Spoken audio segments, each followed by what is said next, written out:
Horor Vokaluzlija, silno nevreme sinoća zad sebe ostavi pustoš, nekoliko grla dobitog se uginati, a zemjodelskite kulturi i tutuno celosno uništeni. Тутун, што може да има тука 400 килотон у шушницата. Минимално. 400 килотон. Тоа више измокрено е, тоа нема да биде. Најквалитетниот тутун што е, например, трета берба, четврта берба, што најсе плаќа, тоа уништено е. Освен туно имаше бахчи, лобеници, се уништено. Се однесено.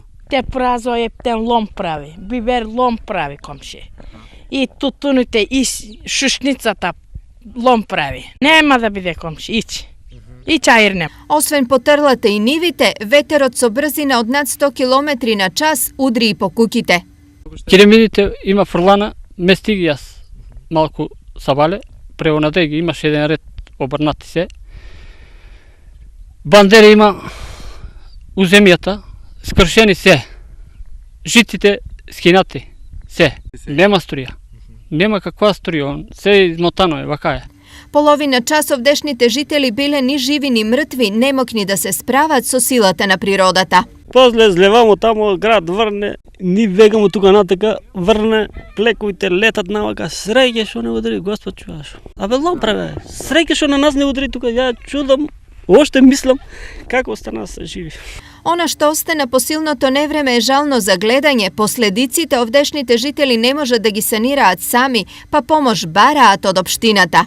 Сега ако дојдат, ако не помогнат малку, добро ќе биде. Али таа е голема штета, што не може ни да се поднесе. Што Карбинци ќе преземе во врска со Калузлија? Општина Карбинци направи комисија и веднаш беше излезено на терен. Ја констатиравме штетата и ќе гледаме колку можеме да ја помогнеме на овие жители и колку можеме да ги обештетиме. Невремето од синоќа е втор голем удар врз екзистенцијата на жителите од подплачковичките села. Претходно на нив синиот јазик им ги преполови, а некаде испразни трлата. Сега пусти им останаа и нивите. Ова во животна неизвестност става околу 2000 припадници на јоручката заедница, на кој добитокот и тутунот им се единствен извор на живот.